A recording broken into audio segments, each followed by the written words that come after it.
தமிழ்நாடு, புதுச்சேரி, அந்தமான் ஆகிய மாநிலங்களின் சார்பில் அகில இந்திய கட்டுநர்கள் சங்க மாநில மாநாடு திண்டுக்கல்லில் நடைபெற்றது. திண்டுக்கல் மாவட்டத்தில் அகில இந்திய கட்டுநர்கள் சங்க தமிழ்நாடு, புதுச்சேரி, அந்தமான் ஆகிய மாநிலங்களின் சார்பில் மாநில மாநாடு நடைபெற்றது. மாநாட்டை தொடர்ந்து செய்தியாளர்களிடம் பேசிய சங்கத்தின் மாநில தலைவர் வெங்கடேசன், தமிழகம் முழுவதும் அரசு ஒப்பந்தம் குறித்தும் கட்டுநர்களுக்கு தர வேண்டிய நிவாரணம் குறித்தும் இந்த மாநில மாநாட்டில் விவாதிக்கப்பட்டதாக தெரிவித்தவர், கிரஷர் மற்றும் ஜல்லி விலை ஏற்றம் குறித்தும் அதில் உள்ள பிரச்சனைகள் குறித்தும் தமிழக அரசை அணுகி நடவடிக்கை எடுக்க தீர்மானம் நிறைவேற்றப்பட்டுள்ளதாக தெரிவித்தார். மேலும் கட்டுமான பொருட்களின் ஜிஎஸ்டி குறித்த கேள்விக்கு அரசு ஒப்பந்தங்களுக்கு 12% இருந்த ஜிஎஸ்டி கடந்த 2 வருடங்களுக்கு முன்பு 18% உயர்த்தப்பட்டது குறித்து முதலமைச்சர் மற்றும் நிதியமைச்சரிடம் மனு அளித்துள்ளதாக தெரிவித்தார். இதனைத் தொடர்ந்து கிரஷர், மண் மற்றும் ஜல்லி விலை குறைக்கவில்லை எனில் ஒப்பந்தங்களில் கலந்து கொள்ள போவதில்லை என எச்சரிக்கை விடுத்தார். புதிய ஷெட்யூல் ஆஃப் ரேட்ஸ் வெளியிட்ட பிறகுதான் அனைத்து டெண்டர்களும் தமிழ்நாடு அளவில் புதிய டெண்டர்களை கோர வேண்டும் என்ற விண்ணப்பத்தையும் நாங்கள் ஏற்கனவே தெரிவித்திருந்தோம். அதே கோரிக்கையை எங்களுடைய உறுப்பினர்களும் இங்கே தெரிவித்திருந்தார்கள். ஏனென்றால் விலைவாசி ஏற்றம் என்பது கிட்டத்தட்ட 8 முதல் 10% இந்த ஒரு வருடத்தில் விலைவாசி ஏற்றம் உள்ளது. அதே நேரத்தில் ஜல்லி மற்றும் எம்சான் கோரை பொருட்களுடைய விலையேற்றம் கிட்டத்தட்ட ஒரு 30-40% அளவிற்கு இருப்பதால் அதையெல்லாம் உள்வாங்கி அரசாங்கம் அந்த விலையேற்றத்தை அமுல்படுத்தி அதன் பிறகு புதிய ஒப்பந்தங்கள் கோர வேண்டும் என்பதை எங்களுடைய முக்கியமான கோரிக்கையாய் இந்த இடத்திலே தெரிவித்துக் கொண்டு, மேலும் முதலமைச்சர் அவர்கள் எங்களுடைய வாழ்வாதாரமான பிரச்சனைகளாக இருக்கக்கூடிய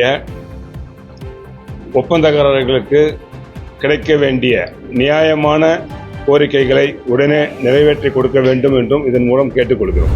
கோவை காந்திபுரம் சாலை வளாகத்தில் புதிதாக கட்டப்பட்டு வரும் தந்தை பெரியார் நூலகத்தில் உள்ள கண்திருஷ்டி பலகை சர்ச்சையை ஏற்படுத்திய நிலையில் பொதுப்பணித்துறை அமைச்சர் ஏவா வேலு நூலகத்தில் ஆய்வு மேற்கொண்டார். கோவை காந்திபுரம் சாலை வளாகத்தில் தந்தை பெரியார் நூலகம் மற்றும் அறிவியல் மையத்தின் கட்டுமான பணிகள் நடைபெற்று வருகிறது. இந்த கட்டுமான பணிகளை பொதுப்பணித்துறை அமைச்சர் ஏவா வேலு நேரில் பார்வையிட்டு ஆய்வு மேற்கொண்டார். இதனைத் தொடர்ந்து செய்தியாளர்களை சந்தித்தவர், பெரியார் நூலக கட்டுமான பணிகளை தரமாகவும் விரைவாகவும் கட்டுவதற்கு ஒப்பந்தக்காரர்களுக்கு அறிவுறுத்தி உள்ளதாக தெரிவித்தார். பின்னர் பெரியார் நூலகத்தில் கண்திருஷ்டி பலகை குறித்த கேள்விக்கு ஒப்பந்தக்காரர்கள் அவர்களது நம்பிக்கையின் அடிப்படையில் இந்த பலகையை வைத்து உள்ளார்கள் என்று தெரிவித்தவர், தான் ஒரு பெரியாரிஸ்ட் என்றும் பகுத்தறிவாளனாக இருக்கும் தனக்கு இதுபோன்ற செயல்களில் நம்பிக்கை இல்லை என்றும் தெரிவித்தார். பின்னர் பெரியார் நூலகத்தின் கட்டிட பணிகள் முடிந்து அரசிடம் ஒப்படைக்கப்படும் போது இதுபோன்ற கண்திருஷ்டி பலகைகள் இருக்காது என்றும் உறுதியளித்தார். மேலும் அவிநாசி மேம்பால பணிகள் குறித்த கேள்விக்கு அனுமதி பெற்று பணிகள் விரைவாக நடைபெற்று வருவதாக கூறியவர்,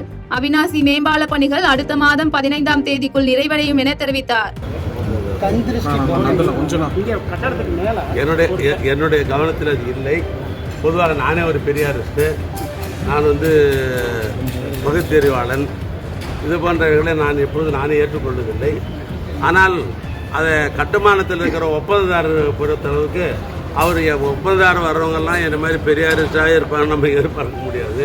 அவருக்கு ஏதாவது ஒரு நம்பிக்கை இருக்கும், ஆனால் அந்த அடிப்படையில் அவர் எதாவது வைத்திருக்கலாம். அதனால் அரசை பொறுத்தளவுக்கு இது நாங்கள் இதெல்லாம் என்னை பொறுத்தளவுக்கு அரசை பொறுத்தளவுக்குலாம் இதெல்லாம் வைக்கணும் அப்படின்னு நாங்கள் எந்த ஒப்பந்தத்திலாம் நாங்கள் போடலை. எனவே அவருடைய நம்பிக்கை அவர் வைத்திருக்கிறார். அதனால் கட்டடங்களை முடிவு பெறுகிற பொழுது இதெல்லாம் நாங்கள் தமிழ்நாடு, புதுச்சேரி, அந்தமான் நிக்கோபார் ஆகிய மாநிலங்களின் சிபிஎஸ்இ பள்ளிகளுக்கு இடையிலான தடகள போட்டியை கரூரில் முன்னாள் அமைச்சர் செந்தில் பாலாஜி தொடக்கி வைத்தார். கரூர் மாவட்டத்தில் வேலம்மாள் கல்வி நிறுவனம் சார்பில் நடத்தப்படும் சிபிஎஸ்இ பள்ளிகளுக்கு இடையிலான தடகள போட்டியை முன்னாள் அமைச்சர் செந்தில் பாலாஜி தொடக்கி வைத்தார். இந்த நிகழ்ச்சியில் கலந்து கொண்ட பாராலிம்பிக் போட்டிகளில் தங்கப்பதக்கம் வென்ற மாரியப்பன் ஒலிம்பிக் சுடரை ஏற்றி வைத்தார். மேலும் 5 நாட்கள் நடைபெறும் இந்த தடகள போட்டியில் தமிழ்நாடு, புதுச்சேரி மற்றும் அந்தமான் நிக்கோபார் ஆகிய மாநிலங்களில் இருந்து 6200க்கும் மேற்பட்ட மாணவ மாணவிகள் கலந்து கொண்டனர். தொடர்ந்து ஓட்டப்பந்தயம், நீளம் தாண்டுதல், உயரம் தாண்டுதல் மற்றும் பட்டு எறிதல் உள்ளிட்ட அனைத்து விதமான தடகள போட்டிகள் நடைபெற உள்ள நிலையில் ஒவ்வொரு போட்டியிலும் முதல் 2 இடங்களை பெறும் வீரர்கள் தேசிய அளவிலான போட்டிகளில் கலந்து கொள்ள தேர்ந்தெடுக்கப்படுவார்கள் என்று அறிவிக்கப்பட்டுள்ளது.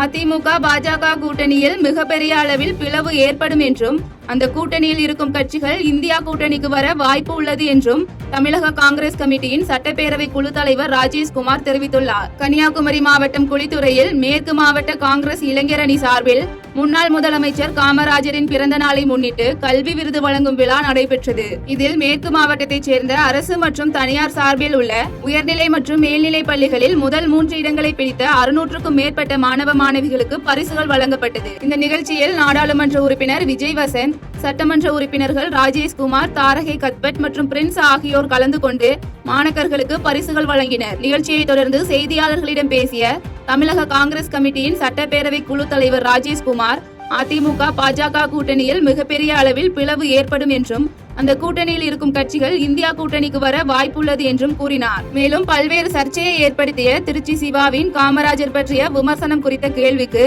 பெருந்தலைவர் காமராஜர் குறித்த விமர்சனத்தை தட்டி கேட்க வேண்டிய இடத்தில் காங்கிரஸ் உள்ளது என்று கூறியவர், இதுபோன்று இனி நிகழாது என முதலமைச்சர் உறுதியளித்ததாக தெரிவித்தார். நிச்சயமாக அனைத்து இந்திய அண்ணா திராவிட முன்னேற்ற கழகம் பாரதிய ஜனதா கட்சியினுடைய கூட்டணியில் இன்னும் மிகப்பெரிய பிளவு ஏற்படும்.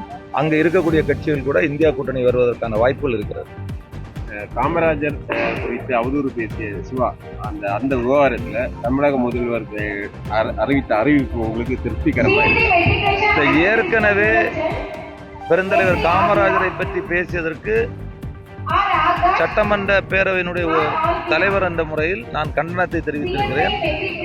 அதையெல்லாம் தவிர்த்து இப்போது மாண்பு முதல்வர் அவர்கள் இது மாதிரி யாரும் பொது வழியில பேசக்கூடாது, அதை உடனடியாக அதுக்கு முற்றுப்புள்ளி வைக்க வேண்டும், முற்றுப்புள்ளி வச்சாச்சு. அதனால இனி அதை பத்தி சொல்றதுக்கு வேற ஒண்ணும் கிடையாது. ஓரணியில் தமிழ்நாடு கழக உறுப்பினர்கள் சேர்க்கை மற்றும் கலந்தாய்வு கூட்டம் சேலம் நாடாளுமன்ற உறுப்பினர் TM செல்வகணபதி தலைமையில் எடப்பாடியில் நடைபெற்றது. சேலம் மாவட்டம் எடப்பாடி தொகுதியில் உள்ள நகர, ஒன்றிய, பேரூர் செயலாளர்கள் மற்றும் பொறுப்பாளர்கள் ஆலோசனை கூட்டம் சேலம் நாடாளுமன்ற உறுப்பினரும் செல்வகணபதி தலைமையில் நடைபெற்றது. இக்கூட்டத்தில் பேசிய செல்வகணபதி, ஓரணியில் தமிழ்நாடு உறுப்பினர் சேர்க்கையை அதிகரிக்க வேண்டும் என்றும் வரும் 2026 இதேபோல் கூட்டம் கூட்டும்போது ஒவ்வொரு வாக்குச்சாவடியிலும் தலைமை கழகம் நிர்ணயம் செய்த அளவுக்கு உறுப்பினர் சேர்க்கையை பூர்த்தி செய்திருக்க வேண்டும் என்று அறிவுறுத்தினார்.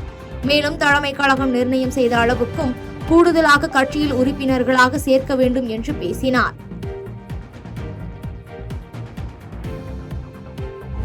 கங்கை கொண்ட சோழபுரத்திற்கு பிரதமர் மோடி வருகையொட்டி பாஜக மாநில தலைவர் நயினார் நாகேந்திரன் மாநில மற்றும் மாவட்ட நிர்வாகிகளுடன் ஆலோசனை நடத்தினார். அரியலூர் மாவட்டம் கங்கை கொண்ட சோழபுரம் ஆடி திருவாதிரை ராஜேந்திர சோழன் பிறந்தநாள் விழாவை ஒட்டி ஜூலை 27 பிரதமர் நரேந்திர மோடி வருகை தரவுள்ளார். இந்நிலையில் பிரதமர் வருகையொட்டி 10 மாவட்டத்தின் மையக்குழு கூட்டம் கங்கை கொண்ட சோழபுரம் தனியார் திருமண மண்டபத்தில் மாநில தலைவர் நயினார் நாகேந்திரன் ஆலோசனை நடத்தினார். அதனைத் தொடர்ந்து செய்தியாளர்களை சந்தித்து பேசிய நயினார் நாகேந்திரன், திமுக ஆட்சி தமிழ்நாட்டில் இருக்கக்கூடாது என்பதுதான் தங்களது நோக்கம் என்றும் அமித்ஷா அவர்களும் அண்ணன் எடப்பாடி அவர்களும் என்ன சொல்கிறார்களோ அதன்படி கேட்போம் என கூறினார்.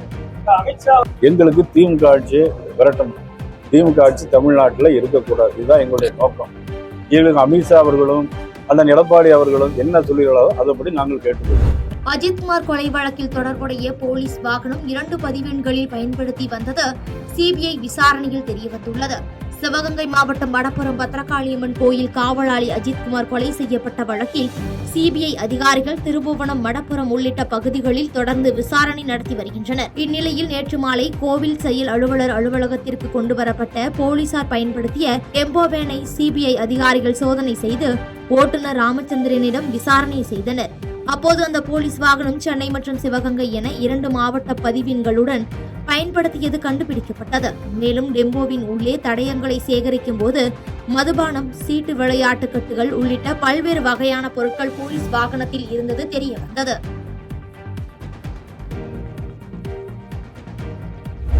இந்த மண்ணில் பூர்வ குடிகள் பல ஆயிரம் ஆண்டுகளாக வாழ்ந்து வருகிறார்கள் என்பது குறித்த ஆதாரங்கள் அறிவியல் பூர்வமாக கிடைத்து வருகிறது என தொல்லியல் துறை இயக்குநர் அமர்நாத் ராமகிருஷ்ணன் பேட்டியளித்துள்ளார். கன்னியாகுமரி மாவட்டம் மார்த்தாண்டம் நேசமணி கிறிஸ்தவ கல்லூரி பட்டமளிப்பு விழாவில் கலந்து கொண்ட தொல்லியல் துறை இயக்குநர் அமர்நாத் ராமகிருஷ்ணன் செய்தியாளர்களை சந்தித்தார். அப்போது பேசிய அவர், இந்த மண்ணில் பூர்வ குடிகள் பல ஆயிரம் ஆண்டுகளாக வாழ்ந்து வருகிறார்கள் என்றும் அதற்கான ஆதாரங்கள் அறிவியல் பூர்வமாக கிடைத்து வருகிறது என்று தெரிவித்தார். மேலும் அதிலிருந்து ஆரியர்கள் வந்திருக்கிறார்கள் என்று ஆதாரங்கள் கிடைத்துள்ளது என்று விளக்கம் தெரிவித்தார். அதுக்கு நான் பதில் சொல்ல விரும்பவில்லை. ஏனென்றால் இது பார்த்தீங்கன்னா இந்த மண்ணின் பூர்வகுடிகள் பல 100 ஆண்டுகளாக பல 1000 ஆண்டுகளாக வாழ்ந்து வருகிறார்கள். அதற்கான ஆதாரம் அறிவியல் ரீதியாக நம்மகிட்ட இன்னும் வரையும் தமிழக பகுதியில் கிடைத்து கொண்டிருக்கிறது. அப்போ வெளியிருந்த ஆரிய நாகரிகம் வந்திருக்கிறது என்பதற்கான ஆதாரங்கள் நமக்கு ரீசெண்டாக இருக்க எஸ்கேஎஸ்எஸ்ல கிடைக்குது. எல்லா உண்மைகளும் வரலாற்றில் நீ கொண்டு வரணும். கொண்டு வந்தால் மட்டும்தான் வரலாறு கரெக்டாக இருக்கும். ஈரோட்டில் கிணற்றில் விழுந்த பூனையை காப்பாற்ற சென்ற முதியவர் அதே கிணற்றில் விழுந்து மூழ்கி உயிரிழந்த சம்பவம் அப்பகுதியில் பெரும் சோகத்தை ஏற்படுத்தியுள்ளது. ஈரோடு மாவட்டம் மாநகராட்சி உட்பட்ட சூரம்பட்டி பகுதியில் கிணற்றில் ஒன்றில் பூனை ஒன்று தவறி விழுந்துள்ளது. இதனை பார்த்த அதே பகுதியைச் சேர்ந்த கணேசன் என்ற முதியவர் பூனையை காப்பாற்ற முயற்சித்துள்ளார். அப்போது பூனையை காப்பாற்றுவதற்காக கிணற்றில் குதித்த கணேசன் சற்று மதுபோதையில் இருந்ததால் அவரால் நீந்தி மேலே வர முடியாமல் கிணற்றில் மூச்சு திணறல் ஏற்பட்டு நீரில் மூழ்கி இறந்துள்ளார். இதனையடுத்து இச்சம்பவம் குறித்த தகவல் அறிந்து வந்த போலீசார் தீயணைப்புத்துறையினர் உதவியுடன் சுமார் 1 மணி நேரம் போராடி கிணற்றில் இருந்த முதியவரின் உடலை மீட்டு மருத்துவமனைக்கு அனுப்பி வைத்து விசாரணை மேற்கொண்டு வருகின்றனர்.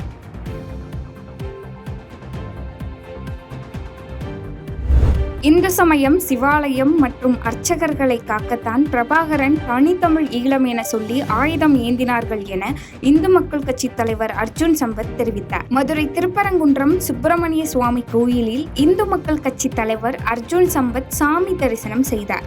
அதைத் தொடர்ந்து செய்தியாளர்களை சந்தித்து பேசிய அவர், நாம் தமிழர் கட்சி ஆதரவுடன் வேள்வி சாலைக்குள் புகுந்து சிவாச்சாரியர்களை அவமானப்படுத்தியுள்ளார்கள் எனவும், சிவாச்சாரியர்களை அவமானப்படுத்துவது தமிழ் சமூகத்தை அவமானப்படுத்துவதற்கு சமம் எனவும் தெரிவித்தார். மேலும் பேசிய அவர், இந்து சமயம், சிவாலயம் மற்றும் அர்ச்சகர்களை காக்கத்தான் பிரபாகரன் தனித்தமிழ் ஈழம் என சொல்லி ஆயுதம் ஏந்தினார்கள் எனவும், ஆனால் நாம் தமிழர் வேண்டுமென்றே சிவாச்சாரியர்களை அவமதிக்க துணைப்போய் உள்ளதாகவும் குற்றம் சாட்டினார். தொடர்ந்து பேசிய அவர், ஆடு மாடுகளுக்கு மாநாடு நடைபெற்றதை வரவேற்கிறோம் எனவும், ஆனால் அந்த மாநாட்டில் பசுவதை தடை சட்டம் குறித்து பேசாமல் மாட்டுக்கறி சாப்பிடுவது குறித்து பேசுகிறார்கள் எனவும் விமர்சனம் செய்தார்.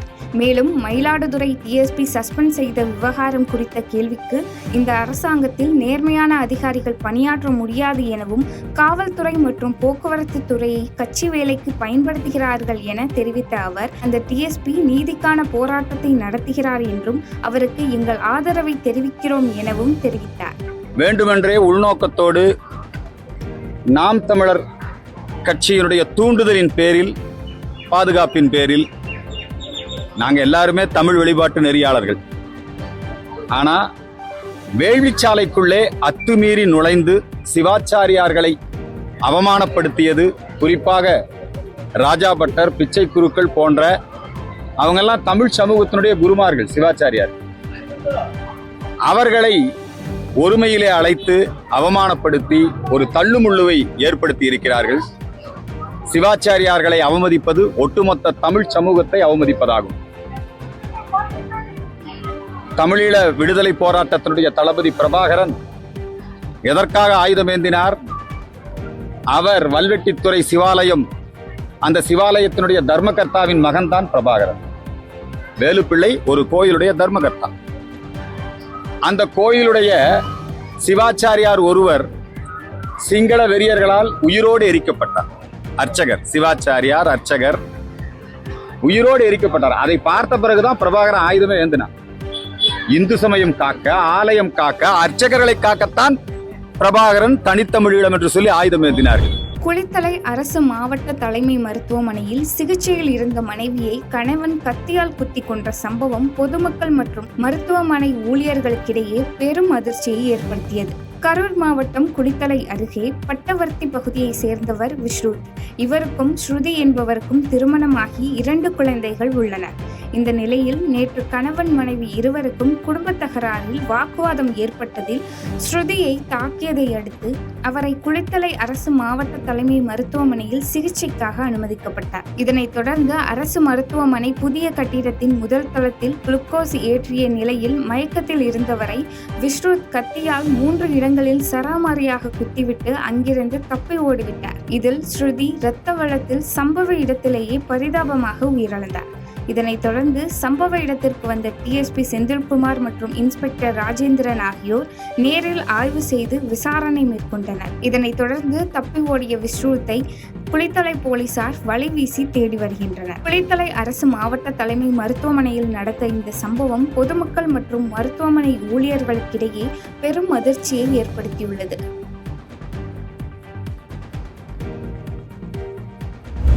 காமராஜரின் புகழை ஒருவராலும் தடுத்து நிறுத்த முடியாது. தமிழ் உள்ளவரை அவரது புகழ் இருக்கும் என காங்கிரஸ் கட்சியின் சட்டமன்ற உறுப்பினர் ஊர்வசி அமிர்தராஜ் பேசியிருப்பது பரபரப்பை ஏற்படுத்தியுள்ளது.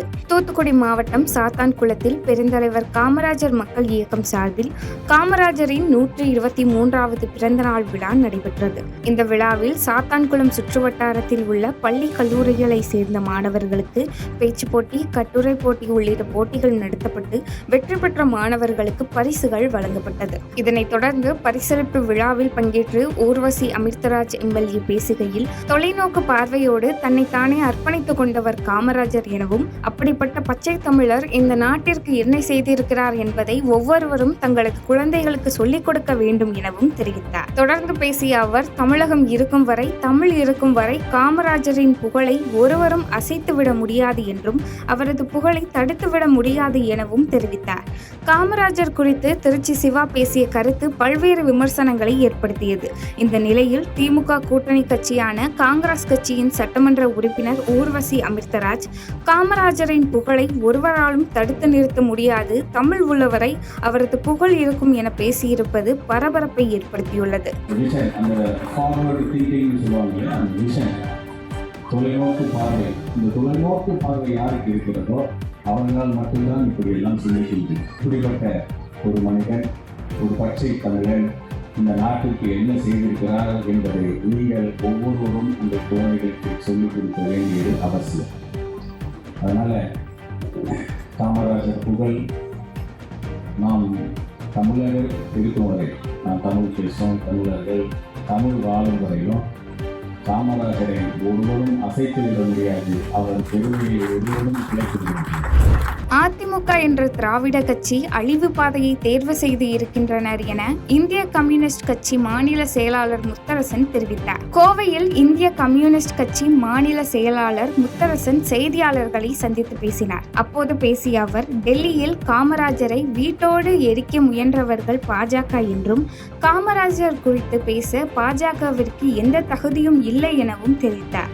மேலும் காமராஜர் சர்ச்சை குறித்த கேள்விக்கு, தவறான முறையில் இறந்து போன பிறகு விமர்சிப்பது அரசியல் நாகரிகம் அல்ல என்றும், முதல்வரும் இதற்கு விளக்கம் அளித்து விட்டதாகவும் தெரிவித்தார். மேலும் அதிமுக என்ற திராவிட கட்சி அழிவு பாதையை தேர்வு செய்து இருக்கின்றனர் எனவும் விமர்சனம் செய்தார். கடந்த காலங்களைப் போல 2026 திமுக மதசார்பற்ற முற்போக்கு கூட்டணியே வெற்றி பெறும் என கூறிய அவர், தாவேகா தலைவர் விஜய் முதல்வர் வேட்பாளர் என தெரிவிக்கப்பட்டு இருப்பது குறித்த கேள்விக்கு கனவு காண உரிமை உண்டு எனவும் பதிலளித்தார்.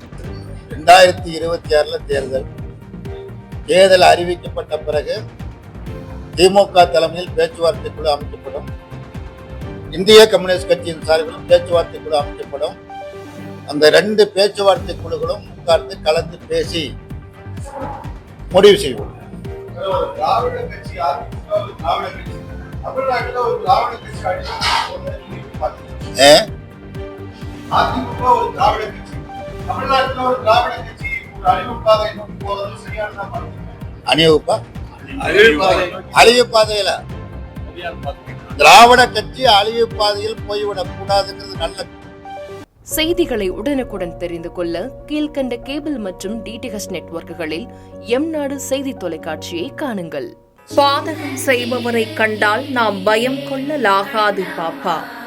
மோதி மிதித்து விடு பாப்பா, அவர் முகத்தில் உமிழ்ந்து விடு பாப்பா. அண்மை செய்திகளை உடனுக்குடன் தெரிந்து கொள்ள இணைந்திருங்கள் எம்நாடு தொலைக்காட்சியுடன்.